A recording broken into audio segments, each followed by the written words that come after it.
नमस्कार सामने जय जगन्नाथ। आज पवित्र राखी पूर्णिमा है। आज राखी पूर्णिम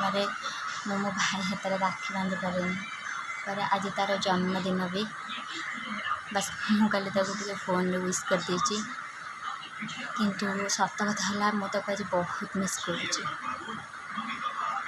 को मैंने मो भाया कौन सी कारण हो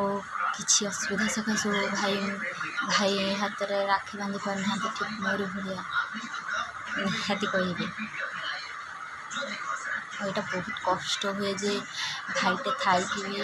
ता हाथ में राखी बांधि पारे बहुत कष्ट हुए एमती नथिबे ना सेमती किसी ना हेले भाईटे थी राखी बांधि पारानी यहाँ कौन सी गोटे भौणी चाहे तो मो भाया को मैंने निज निज भाई को मिस कर निहाती कहे।